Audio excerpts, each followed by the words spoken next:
صبح کے ٹائم تو آل محمد پہ درود پڑھتی ہیں، اور جس گھر میں لوگ سو رہے ہوتے ہیں صبح کے وقت، وہاں چڑیے اس گھر والوں سے نفرت کرتی ہیں کہ ہم تو ان کے گھر میں درود پڑھ رہے ہیں، یہ سو رہے پڑھ رہے ہیں۔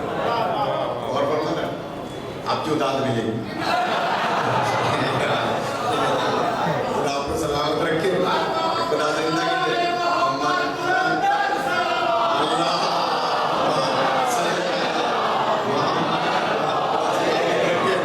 لہٰذا صبح کے ٹائم جاگا کریں، درود پڑھا کریں، آل محمد کے قاتلوں پر لعنت کیا کریں۔ تو خیر کبوتر کی بات آ گئی۔ کبوتر کے اندر پروں کے اور پر ہوتے ہیں جنہیں وزغی کہا جاتا ہے۔ وہ کبوتروں کے پر نرم و ملائم ہوتے ہیں۔ حضرت جبرائیل امین علیہ السلام فرما رہے ہیں کہ اے حضرت ادریس، میں اپنے دونوں پروں کو پھڑپڑا رہا ہوں، اور میرے پروں کے اندر سے وزغی یعنی پر نکلیں گے جو نرم و ملائم ہوں گے، انہیں آپ جمع کر لیں۔ ایک طرف والوں کو علیحدہ رکھیں، دوسرے طرف والوں کو علیحدہ رکھیں۔ ایک طرف کے پر گریں گے وہ لال رنگ کے ہوں گے، ایک طرف کے پر گریں گے وہ ہرے رنگ کے ہوں گے۔ آپ کو سلامت رکھے، زندگی عطا فرمائے۔ ایک طرف کے ہرے رنگ کے ہوں گے، ایک طرف کے لال رنگ کے ہوں گے، اور ان پروں کو جب آپ ملائیں گے وہ خود بخود کپڑا بن جائیں گے، اور ان سے 2 جوڑے سی کر ابھی سے رکھ دو۔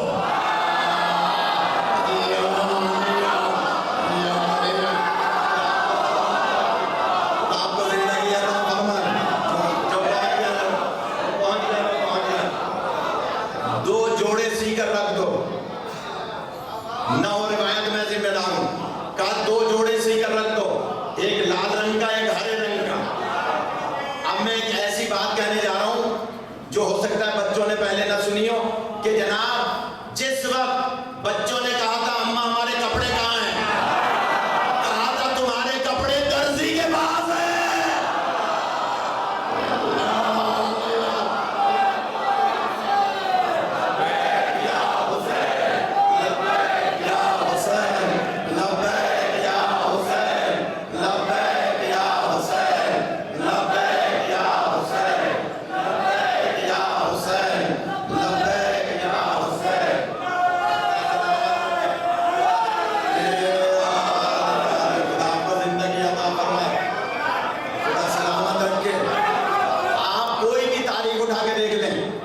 بیوی نے یہ نہیں فرمایا کہ میں نے درزی کو دی ہے،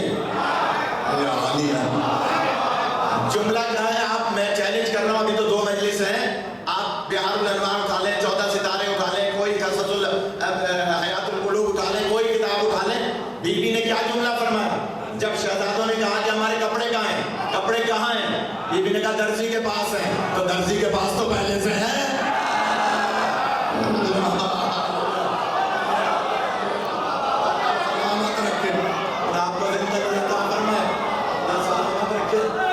یہ نہیں فرمایا میں نے سینے کو دی ہیں،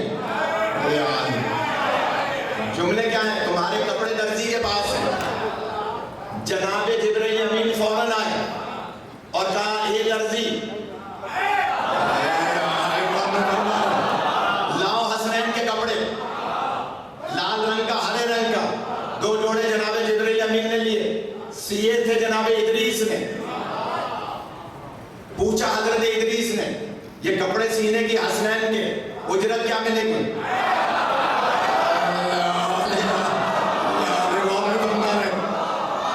نہ ہو تاریخ میں ذمہ دار ہوں، کسی نے پہلی دفعہ سنی ہو تو وہ میری غیبت نہ کرے باہر۔ میں جملہ کہہ رہا ہوں، حضرت جبرائیل فرماتے ہیں اجرت پہلے دے دی گئی، اللہ نے تمہیں اتنا عرصہ جنت میں کیوں رکھا ہے؟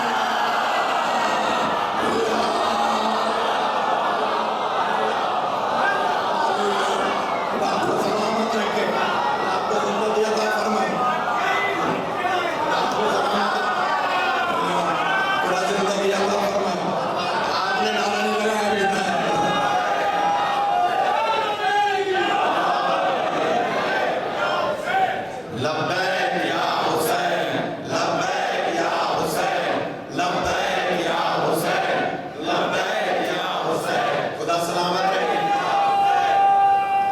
زندہ رہیں.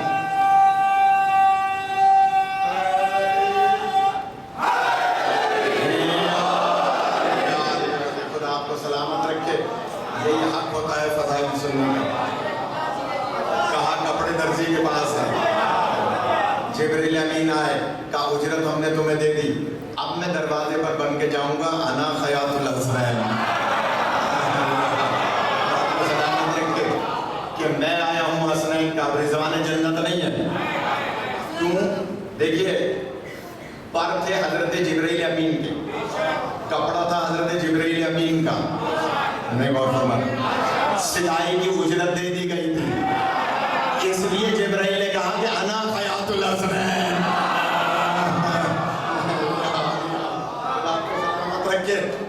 بی بی نے کپڑے دیے نہیں تھے, پتا تھا علم عصمت سے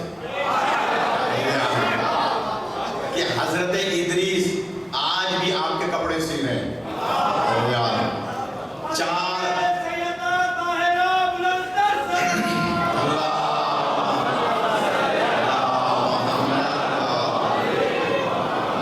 بات لمبی ہو گئی, بچوں کے لیے عرض کر رہا تھا, 4 پیغمبر جن میں 3 پیغمبر اور 1 ولی ابھی تک زندہ ہے. کوئی مسلمان اعتراض کرتا ہے؟ چاروں اپنی اپنی ڈیوٹی بھی دے رہے ہیں. تو اگر وہ پیغمبر اور ولی ڈیوٹی دے سکتے ہیں تو میرے امام ڈیوٹی نہیں دے رہے.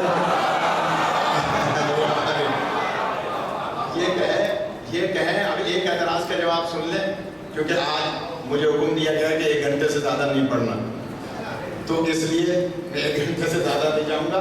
میں اپنا میٹر بھی صرف کروں گا, اور کوئی ناراض بھی ہو تو فائدہ کا. تو اس لیے میں جلدی سے جملہ کہہ رہا ہوں کہ جناب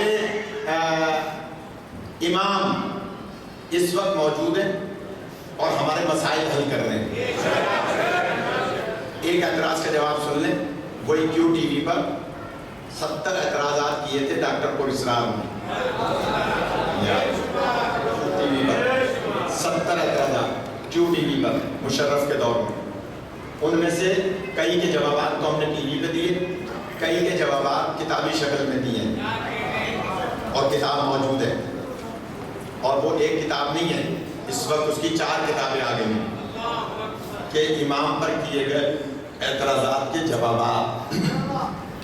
جس میں پہلا اعتراض انہوں نے یہ کیا کہ اتنا عرصہ کیسے زندہ رہ سکتے ہیں. اس کا ہم نے جواب دے دیا کہ جناب اللہ زندہ رکھے ہوئے, آپ اللہ کی قدرت ہی پہ یقین نہیں رکھتے. کہنے لگے اچھا اگر وہ زندہ ہے تو زندہ رہنے کا فائدہ. انہوں نے اگلا اعتراض کیا کیا, تھک گئے تو مسائل کہ زندہ رہنے کا فائدہ, جب وہ چھپے ہوئے ہیں تو زندہ رہنے کا فائدہ. تو اس کا جواب میرے اور آپ کے امام جعفر صادق علیہ السلام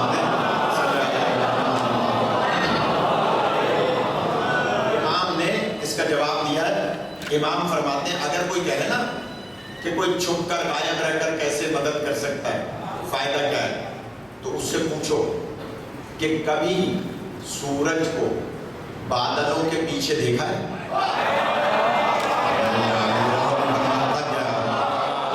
کبھی سورج کو بادلوں کے پیچھے دیکھا ہے؟ تو جواب آئے گا جناب اکثر دیکھا. جب بھی بارش کا موسم ہوتا ہے اکثر دیکھا ہے کہ سورج بادلوں کے پیچھے چلا جاتا ہے. تو امام فرماتے ہیں ان سے پوچھو کہ جب سورج نظر نہیں آ رہا ہوتا تو کیا سورج کی منفیت پہنچ رہی ہوتی ہے یا نہیں؟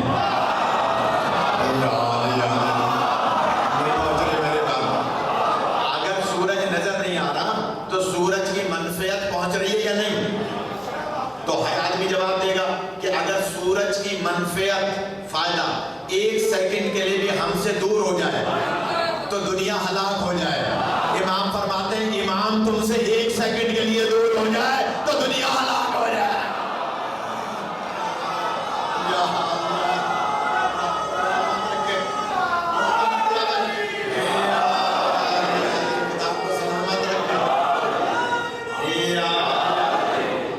جوابات دے دوں, 1-2 جواب. ابھی پورا 1 گھنٹہ ہو رہا ہے تو چلیں کچھ فضائل 1 گھنٹے تک تو سنوں.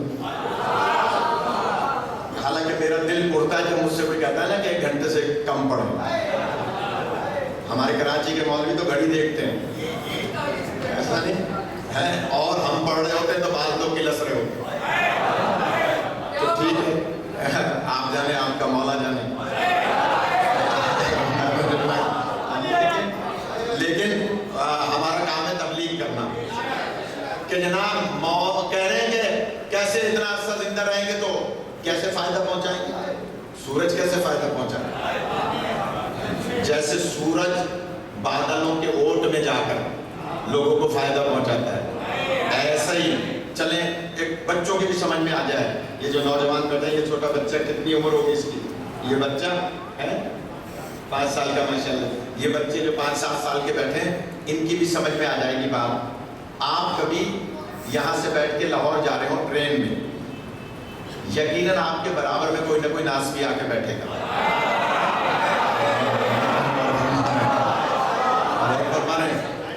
میں تو امریکہ بہت جاتا ہوں, 24 دفعہ گیا ہوں مجالس پڑھنے. تو جہاز میں بھی 14-16 گھنٹے کی ڈائریکٹ فلائٹ ہوتی ہے, تو برابر میں کوئی نہ کوئی آ جائے گا زیر ناف داڑھی والا, اور آ کر وہ بیٹھ جائے گا. ان کے پاس کام ایک ہی ہوتا ہے, سوائے شیعہ دشمنی کی کوئی بات ہی نہیں ہوتی. آپ کا تجربہ بتا رہا ہوں, میرا تو بہت ہے کہ آپ بیٹھے ہوئے جا رہے ہیں مثلا جہاز میں, ٹرین میں, یا رائے بینڈ کے قریب پہنچ رہے ہیں, تو کوئی نہ کوئی آپ کے برابر میں بیٹھا ہوگا, آپ سے ایسی بات کرے گا چپتی بھی, آپ فوراً تو اندر سے بہت زیادہ ناراض ہوں گے. اچانک آپ کے ذہن میں ایسا جواب آئے گا,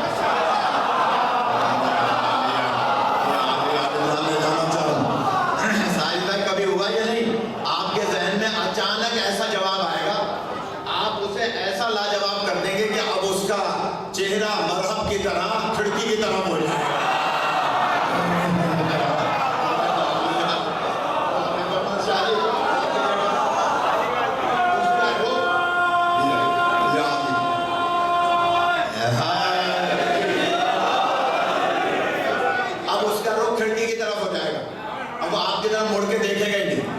کیونکہ جواب آپ نے ایسا دیا کہ وہ لاجواب ہو گیا.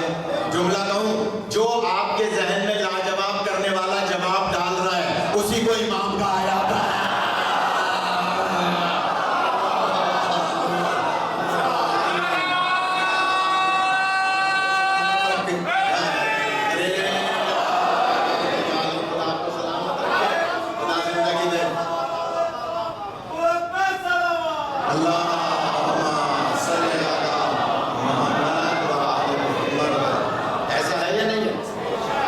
میرا تو بہت تجربہ ہے. اور شیعہ کو ویسے ہی مولا کی طرف سے القا ہوتا ہے. میں نے قدم گاہ پہ ایک مثال دی تھی, علامہ اسماعیل دیوبندی صاحب اگر یاد ہو, حضرت ساجدہ یہ آپ کے لیے سنا رہا ہوں. اسماعیل دیوبندی صاحب سے مناظرہ ہو رہا تھا عبدالستار توسوی کا, درمیان میں ٹیبل لگی تھی, کھانا سجنا تھا, کھانا بھی آیا نہیں تھا, نماز پڑھ کے آ کے بیٹھے. مناظرے کا ایک اصول ہے کہ اگر کوئی غصے میں آ جائے دوران مناظرہ تو پوائنٹس کم ہو جاتے ہیں اور وہ ہارنے کی طرف چلا جاتا ہے. میں بھی آپ کی دعا سے تھوڑا سا مناظرہ پڑھا ہوا ہوں اور 21 افراد کو حر بنا چکا ہوں. سلامت رکھے.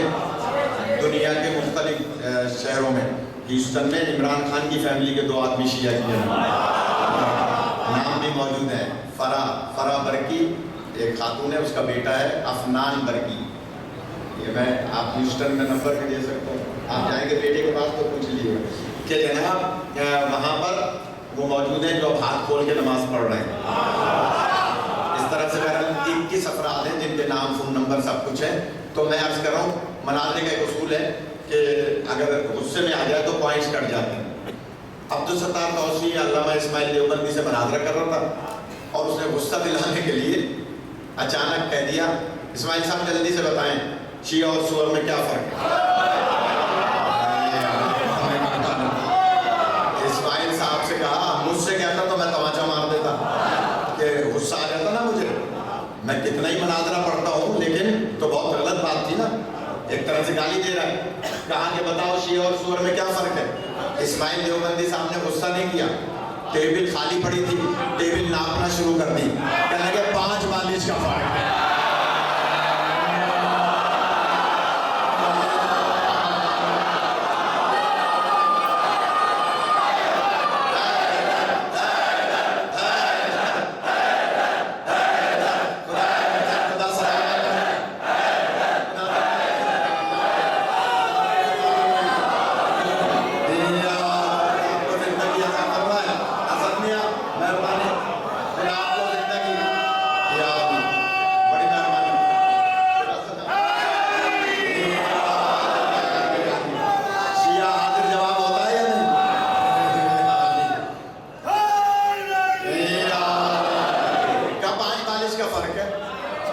جنہوں نے داد نہیں دی ان کی سمجھ میں نہیں آئی، اس کی بھی سمجھ میں نہیں آئی۔ عبدالستار توسبی کیا مطلب 5 بالش کا فرق؟ کہتے مجھے کیا سمجھ کے مناظرہ کرنے آئے؟ کہا شیعہ سمجھ کے آئے ہوں؟ کہا پھر پوچھ کیوں رہے ہو شیعہ اور سور میں یہی فرق ہے؟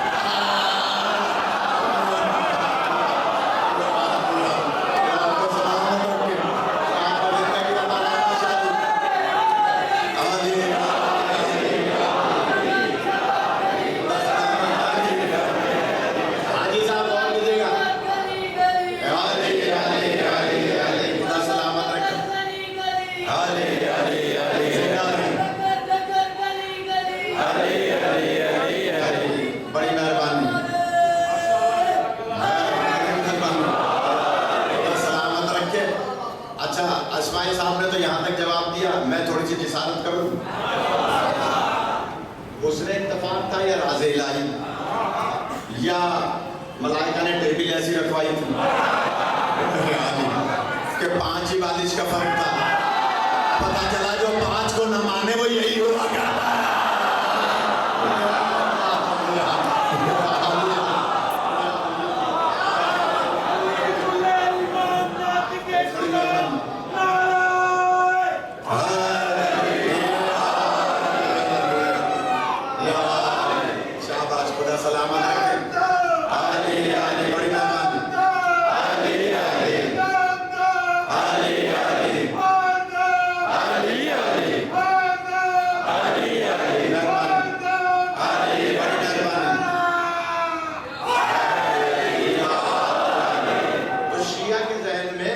خدا ان بزرگوں کو سلامت رکھے، ان کی نسلوں میں دم دم علی علی رہے، سب کی نسلوں میں رہے۔ اچھا ماشاءاللہ، ان کے لیے کپڑے زیادہ سے لے دیں۔ خدا سلامت رکھے کہ جناب امام موجود ہیں، وہ ہمارے مسائل کو حل کرتے ہیں۔ 1 سیکنڈ کے لیے اگر ہم سے نگاہ پھیر لیں، زمانہ ہمارا دشمن ہے، منٹوں میں ہمیں فنا کر دیں، لیکن امام موجود ہیں اور وہ ہماری مدد فرماتے ہیں۔ کسی بھی قسم کا مسئلہ ہو امام سے رجوع کریں۔ ایک روایت سنا دیں، آپ کو سلامت رکھے، خدا زندگی عطا فرمائے۔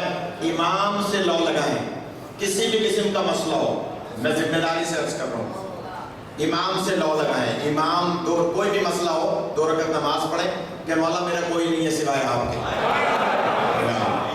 2 رکعت نماز پڑھ کے بس یہ کہ مولا میرا کوئی نہیں ہے سوائے آپ کے، لہذا آپ میری مشکل حل کریں، نہ مشکل حل ہو پھر آپ مجھے کہیے گا کہ جناب امام سے صرف اور صرف عقیدہ مستحکم رکھنے کی ضرورت ہے۔ خالی کولی الجل کہنے سے مسئلہ حل نہیں ہوگا۔ میں نے جملہ کہہ دیا، الجل کے پیچھے تیاری ہونی چاہیے۔ اگر میں سوال کروں تیاری کتنی ہے تو کہیں گے ٹکے کی بھی نہیں ہے۔ الجل تب کہیں جب تیاری مکمل ہو۔ میں کل کی مجلس میں کوشش کروں گا کہ اس الجل کی وجہ کیا ہے، کہنے کا کیوں حکم ہے اور کس انداز سے کہنے کا حکم ہے اور اندر سے کیسی آواز نکالنے کا حکم ہے۔ اگر موقع ملا کل، خدا سلامت رکھے، تو عرض کروں گا، اب دیر کافی ہو گئی لیکن ایک جملہ سن لیں کہ آپ کے خلاف بڑی سازشیں ہوتی ہیں اس دور میں۔ اللہ توفیق دیتا ہے، ہمارے علماء اس وقت جتنے بھی علماء بزرگ اور اس وقت اللہ نے مہربانی کی ہوئی ہے، توفیق دی ہوئی ہے مولانا شہنشاہ کو کہ وہ کس انداز سے لوگوں کو منہ توڑ جواب بھی دے رہے ہیں اور نمائندگی بھی کر رہے ہیں۔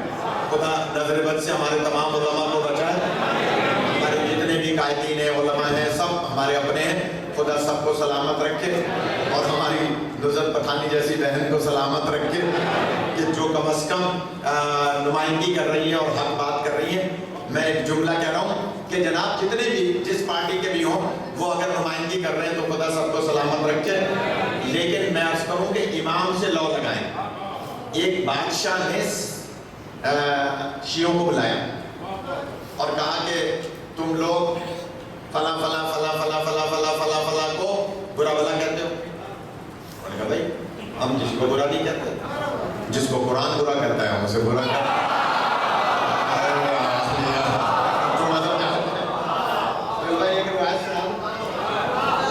اجازت ہے احمد بھائی، یہ ٹرسٹی حضرات جو بیٹھے ہیں ناراض نہ ہو۔ اچھا ایک روایت سن لیں کہ جناب کعبے تم کہا ہم تو کسی کو برا نہیں کہتے، جسے قرآن برا کرتا ہے ہم اسے برا کرتے ہیں، جسے قرآن اچھا کرتا ہے ہم اسے اچھا کرتے ہیں۔ ہمارے پاس تو معیار قرآن ہے اور قرآن لانے والا ہے، لہٰذا ہم کسی کو برا نہیں کہتے، کسی کو اچھا نہیں کہتے۔ جس کو قرآن اور نبی اچھا کرتا ہے ہم اسے اچھا کرتے ہیں، جسے قرآن اور نبی برا کرتے ہیں ہم اسے برا کرتے ہیں۔ اور یہ کیونکہ قرآن اور نبی کریم اتنے ہیں کہ ہر چھوٹی موٹی برائی کو بیان نہیں کرتے۔ اگر کسی کی برائی بیان کر رہے ہیں تو بہت بڑا برا ہوگا۔ خدا سلامت رکھے، میں جہاں لے جانا چاہ رہا ہوں، لہٰذا ہم تو کسی کو برا نہیں کہتے۔ نہیں نہیں یہ دیکھو انار، ناراض ہو گئے۔ بادشاہ نے کہا کہ نہیں یہ دیکھو انار، ان اناروں میں نام آئے ہیں، یہ صاحب کرامت اور صاحب معجزہ نام ہے۔ شیعوں نے نام دے کے حیرت کر لی، تو ایسا بھی ہو سکتا ہے، تھوڑا سا جھک جائے، ہمیں کھل کے بیان نہیں کر سکتے، کہا ایسا بھی ہو سکتا ہے۔ شیعہ گھبرائے، بادشاہ نے کہا کہ اس کا جواب دو ورنہ تمہیں سب کو قتل کر دیا جائے گا۔ کہا کہ اچھا تھوڑا سا ٹائم دے دے۔ کہا کتنا ٹائم؟ کہا 40 دن۔ کہا ٹھیک ہے 40 دن کا ٹائم دیا، اس کا جواب لاؤ، نہیں لائے تو قتل کر دیے جاؤ۔ سارے علاقے کے شیعہ میری طرح کے تھے، میں آپ کی بات نہیں کر رہا۔ چلے گئے دریا کے کنارے، کیونکہ عریضہ دریا میں ڈالتے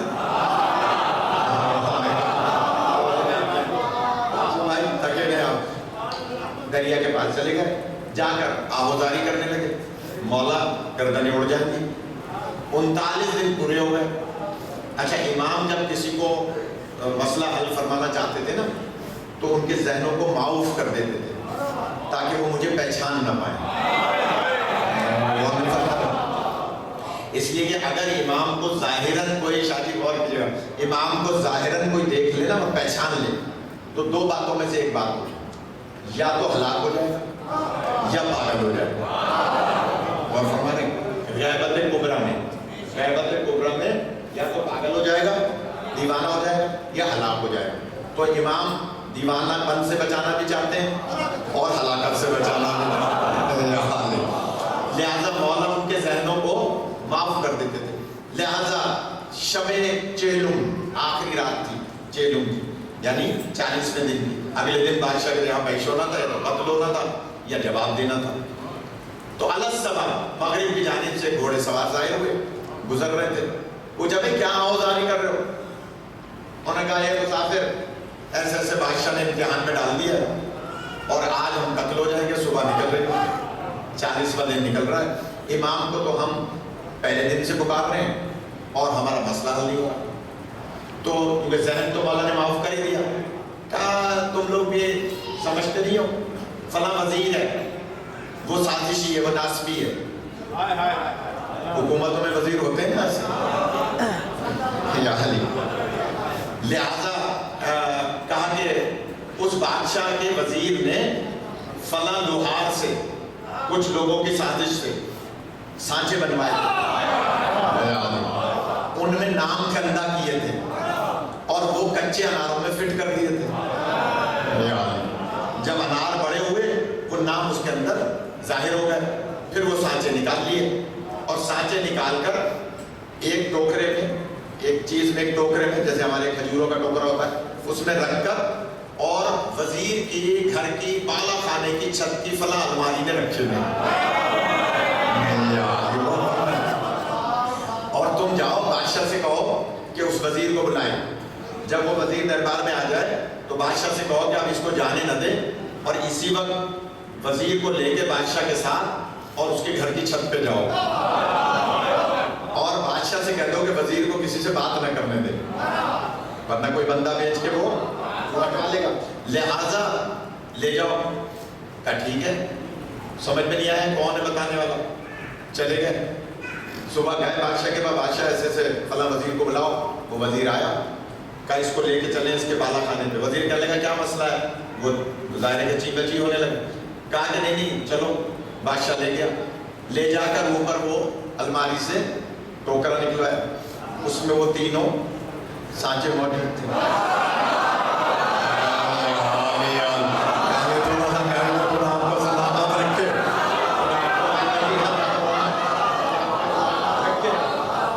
وہ 3 سانچے موجود تھے. اچھا, یہ بات اکثر مولوی نہیں پڑھتے جو میں پڑھنے جا رہا ہوں. کتاب میرے پاس موجود ہے, اپنی طرف سے نہیں پڑھ رہا. جیسے ہی وہ ٹوکرا کھولا ان میں ایک آگ نکلی جو وزیر کے منہ کو جھلسا گئی.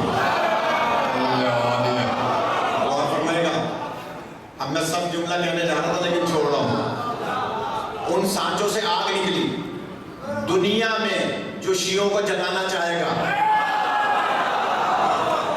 وہ نام ہی جلا دیں گے. لہذا آگ نکلی, وہ وزیر بے ہوش ہو گیا, اور اس کے بعد جب ہوش میں آیا کہا بھائی کیا مسئلہ تھا؟ کہا فلاں فلاں آدمیوں نے سانچے بنائے تھے فلاں لوہار میں, اور کہا بادشاہ دیکھو ہمیں قتل کرانا چاہ رہے تھے, یہ کچے اناروں میں فٹ کر دیے تھے. بادشاہ نے آزادی دے دی کہ اس نے سازش کی ہے وزیر کو بھی قتل کیا جائے, اور جن جن نے سانچے بنائے تھے انہیں بھی قتل کیا جائے. وہ بھی قتل ہو گئے, یہ بھی قتل ہو گئے, شیعہ بچ گئے. اب میں آخری جملہ کہوں فضائی کا. جیسے ہی یہ بچے, ان میں جو بزرگ تھے, اب میں نام نہیں لوں گا, یہاں کئی بزرگوں کے لے سکتا ہوں نام, وہ بزرگ آہوزاری کرنے لگے. مولا آپ نے ہماری جان بچوا دی, آپ کی مہربانی, لیکن مولا 39 دن تک ہم سانس گردن میں لیے ہوئے تھے, آپ نے ہمارا مسئلہ پہلے دن حل کیوں نہیں کیا؟ یہی تو لانا چاہ رہا تھا میں. کہ مولا ہم 39 دن تک سانس اٹکے ہوئے تھے, اگر 40ویں دن آپ نہ بتاتے تو ہم قتل ہو جاتے. آپ نے پہلے دن ہمیں کیوں نہیں بتا دیا تاکہ ہم 39 دن 40 دن تک پریشان نہ ہوتے؟ جملہ سنیں گے. خواب میں مولا نے ان بزرگوں کو بتایا, کہا کہ تم نے 40 دن مانگے کیوں تھے؟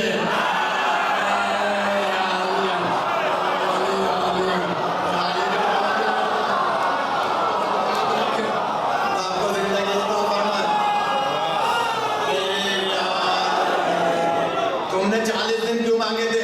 اگلا جملہ سنیں گے جنہوں نے پہلی بات پہ داد نہیں دی. مولا فرماتے ہیں تم نے 40 دن کیوں مانگے تھے؟ تم لاوارث ہو, تم اسی وقت دربار میں کہتے ہم ابھی امام سے پوچھ کے بتاتے ہیں, میں اسی وقت مسئلہ حل نہ کرتا تو تمہارا امام ہی نہ.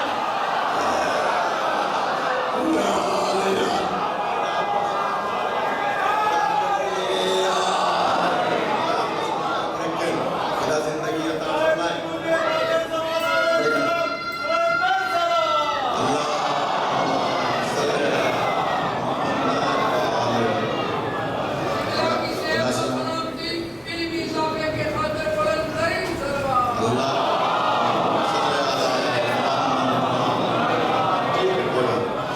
سلامت رکھے, سوائے غم اہل بیت کے کسی غم میں مبتلا نہ کرے. امام سے لو لگائیں, ہر مسئلے کا حل موجود ہے. آج بھی میرے اور آپ کے امام زیارت ناہیہ ان کے آنسو, ان بیویوں پر سلام کرتے ہیں کہ جس کے ہاتھ پر سے گردن باندھے گئے, علی کی بیٹیاں, میں نے اس خمسے کے لیے پہلی ہی مجلس میں عرض کیا تھا کہ عزیزانو کربلا سے واپسی مدینے تک معمولی مسائل نہیں ہیں۔ جب واپس مدینے آئے عزیزانو جناب سید سجاد آئے تھے، پھوپھی اماں بتائیے کہ یزید سے کیا کیا چیزیں طلب کی جائیں، تو بی بی نے فرمایا تھا سب سے پہلے مجھے شہیدوں کے سر چاہیے۔ یہ میں نے پڑھ تو دیا، آپ نے سن بھی لیا اور اکثر ہم پڑھتے ہیں، لیکن تصور فرمائیں جب اتنے عرصے کے بعد جناب زینب کی گود میں حسین کا سر آیا، سب بی بی کا کیا عالم ہوگا، اس وقت جناب ام کلثوم کا کیا عالم ہوگا، اور رضاکاروں جب جناب عباس کا سر رقیہ کی گود میں آیا، بہن کا کیا عالم ہوگا، جو بہن بھائی رکھتے ہیں ان کا کیا عالم ہوگا۔ عزیزانو جب جناب عباس کے لال محمد ابن عباس جو 9 سال کے تھے، جن کی پیشانی سے نور نکلا کرتا تھا، جو جناب ام کلثوم، ایک روایت سن لیجئے، شب عاشور جب مولا حسین علیہ السلام خیموں کا معائنہ فرما رہے تھے تو آگے مولا حسین تھے اور خیموں کے باہر کھڑے ہو کے اندر کا احوال سن رہے تھے کہ دیکھوں بیویاں کیسی تیاری کر رہی ہیں، تو پیچھے حضرت عباس تھے۔ عزیزانو جب مولا حسین جناب زینب کے خیمے کے باہر کھڑے تھے تو اندر سے آواز آ رہی تھی، اولو محمد صبح مجھے اپنے ماموں پر شرمندہ نہ کرنا، اولو محمد ایسا نہ ہو کہ تم زندہ رہے اور تمہارے ماموں شہید ہو گئے تو میں اپنی ماں کو کیا جواب دوں گی۔ عزیزانو مولا حسین دعا دیتے ہوئے آگے بڑھے، جب آگے بڑھے تو آگے خیمہ تھا جناب ام کلثوم کا۔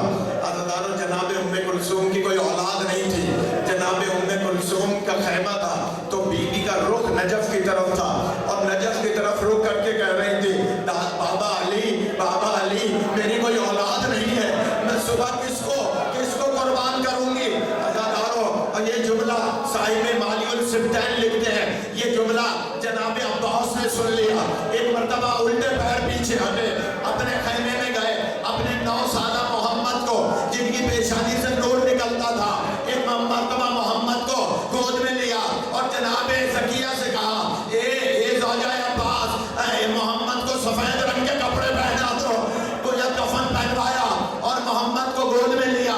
9 سالہ محمد کو لے کر ایک مرتبہ دروازہ جناب ام کلثوم پر آئے اور آقا کہا آقا زادی اجازت ہو تو میں اندر آ جاؤں۔ جناب ام کلثوم فرماتی ہیں ہاں عباس آ جاؤ، یہ محمد کو کیوں لائے ہو؟ کہا آقا زادی آج سے یہ آپ کا غلام ہے، اسے صبح اپنی جانب سے قربان کر دیجیے گا۔ عزیزانو جب صبح ہوئی اور حضرت ام کلثوم کے خیمے سے ایک ننھی سی تلوار لگا کر محمد گھر سے باہر آیا، مولا حسین ایک کرسی پر بیٹھے تھے، ایک مرتبہ کھڑے ہو گئے، کہا عباس یہ تو تمہارا لال ہے، کہا نہیں آقا یہ رات سے ام کلثوم کا غلام۔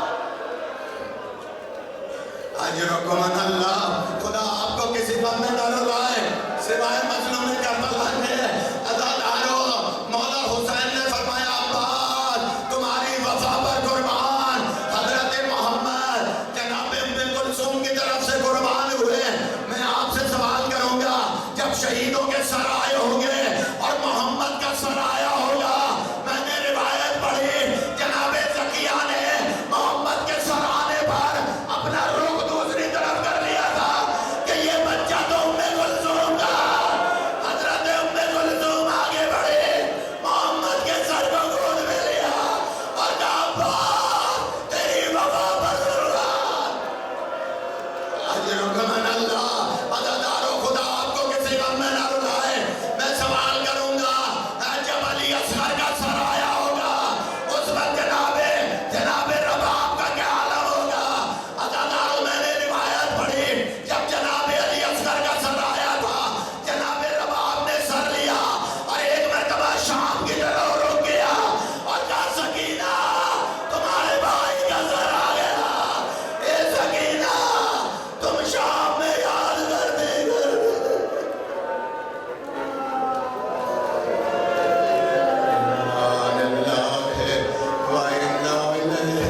خدا ان رونے والوں کو دنیا